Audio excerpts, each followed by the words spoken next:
I want to welcome you to the very first OhioRAAM show.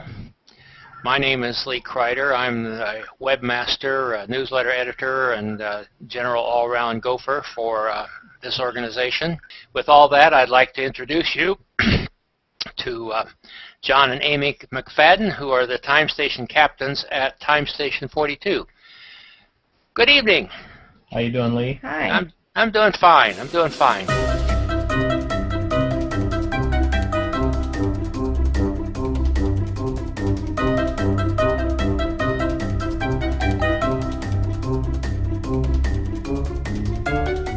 Well, that was Amy and John McFadden, the captains of Time Station 42, on the very first OhioRAAM show, and we had them on here because this is show number 200, a show about cycling and ultracycling. I'm Lee Kreider, the producer of the show, and we thought we might have a big 200th anniversary bash for this show, but then we decided that people weren't really that interested in hearing about us, so we would just mention it and go on.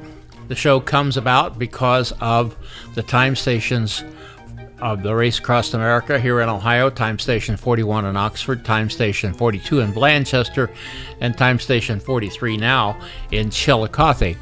Don't forget the show notes. There you'll find more about today's guest. You'll find links to other things there that is related to the OhioRAAM show. And also you'll find links there that will allow you to follow the show on Facebook, Twitter, and Instagram. Also on the website, you can sign up for email delivery of show notices. I do want to say a thank you to a friend of mine, Jennifer Cook, who lives in Montreal, Canada. She is a graphic artist. She has helped me a little bit with some of the graphics on the show. We appreciate her a great deal for that. And she's always open for business. You can find out more about Jennifer by looking down in the show notes where you'll see a link. Before we get to today's guest, Jaime Kelleher in Germany, I do want to welcome Chuck Stiver to the show. It's his first appearance on the show. He has been the videographer, my driver, my helper in so many ways, and it's high time we brought Chuck on. And how are you doing today, Chuck? Pretty good, Lee. Thank you. And Chuck, tell us a little about yourself. Well, I guess I'm a retired engineer from General Motors, Delphi. Right now, my main activity seems to be mowing grass. You have had, as I understand it, more car crashes than anybody I know. Isn't that right? Well, I worked with Delphi in the crash simulation area. Delphi built steering wheels and instrument panels and the airbag systems.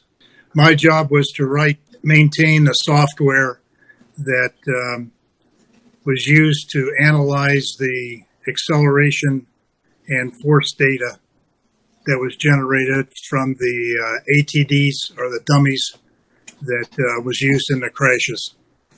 Hello, Lee. Hello, Chuck. Welcome to the show. How are you? Hello, everybody, and welcome to the OhioRAAM show. Jamie, hello. Welcome from Germany. How are you doing today? Hi, thank you. I'm doing well. How are you? I'm doing great. So I feel like Chuck and you should have a nice talk because I know nothing about engineering. The only thing I know a little bit about is ultracycling. So anyways, Chuck, if you want to just, ask her a few questions about her current career, because she works for a company that I adore, which is SRAM. So be my guest, and then I'll just ask a few questions about ultracycling.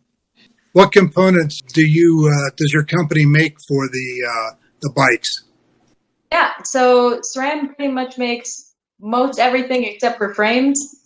We also don't make saddles and a couple of other bits, but other than that, drivetrain components, wheels. I specifically work on rear derailleurs and cassettes, mostly for mountain bikes, as a test engineer. Well, in your testing of them, what goes through that testing process that you make sure that they're strong enough to take the abuse that the cyclist will give them? Abuse, hopefully not. To some extent, yes. We do test the expected use cases, which in some instances is abuse. Yeah, so we are testing not just for, what happens in a crash, do your components withstand that, but also what's the life cycle of those components, as well as just how well do they function and how do you quantify that. And what's a little bit different from the auto industry, where I think you guys are inundated with standards and pretty much industry-wide things, bicycle industry doesn't have a lot of standards. There is an ISO standard for bicycles, but it's primarily exclusively related to safety, pretty much not anything outside of that. So when we're looking at developing a really cool new drivetrain, there's no standard tests that tell you how to do that. So we develop the tests and in our own labs and run through them as well. And then we're always developing new tests that come up relating to new technologies that we're working on as well. Well, that's pretty much the way a lot of the industry does. I know we had some tests for door closing.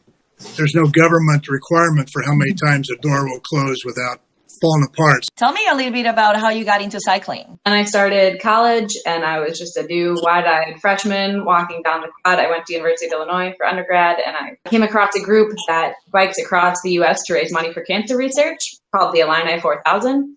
Less than a year later, I found myself in Central Park, New York City, getting ready to bike across the U.S. with 27 other students, having raised as a group over $100,000 for cancer research. What got you into like the ultra world itself? Somehow it was just kind of always my thing. Like, I might not be the fastest person. Like my low end power is pretty laughable, but I can sit on a bike a lot longer than most people. And that was what I enjoyed about it too. I always loved going on long rides. And then, once I finished school, I moved to Germany and started my job here. Realized that when you don't have homework, you have a lot more free time to do fun things like ride your bike. And so I just decided, pursue this thing, try doing a 24-hour race. So your first official race? When I decided to sign up for a 24-hour race, OhioRAAM Ring, which is on the infamous Nürburgring on the Nordschleife, which is so affectionately known as the Green Hell. It's a 16-mile loop with about 1,700 feet of climbing. In the women's solo category, there were 49 women that year, which is a lot for pretty much any women's race. I think it's probably the most I've ever raced against. But yeah, so I spent most of my first year in Germany training for that. And yeah, then I won the thing. Very interesting, because I read your bio and you said that it went well in Sebring. Went well, 417 miles. I mean, went well. I know. That it's jumped out at me, Maria. But yeah, but tell me about that experience. I did Sebring on the recommendation of Sarah Cooper. I sent Sarah a message and I said, you don't know me, but I think you're really cool and I do ultra racing too. So will you have breakfast with us? And surprisingly, she said yes. So picked her brain for a while and she suggested Sebring as a good kind of my goals going into Sebring. 1, I wanted to qualify for RAM. 2, I also wanted to ride 400 miles.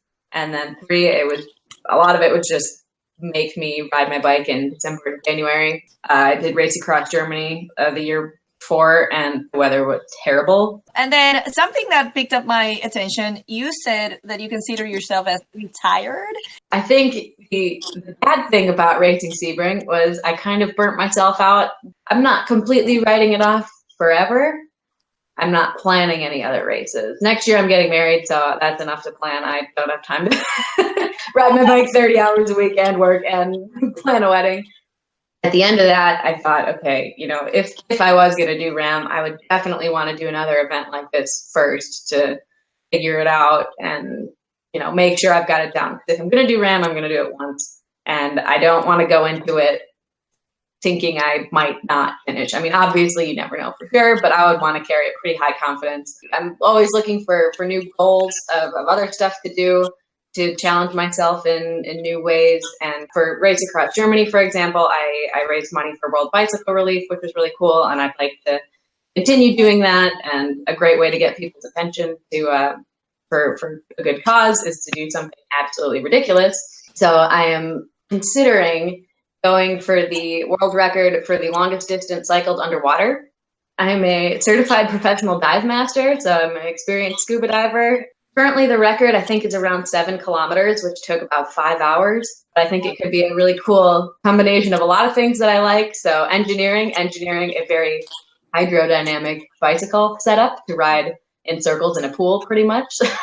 Scuba diving, which I love to do, and ridiculous things on bicycles. Thank you, Jaime, for joining us in today's show. And thank you, Chuck, for joining us today. Lee, as usual, a pleasure to work with you. To you guys watching us, see you next time. This is the OhioRAAM Show. Goodbye, everybody.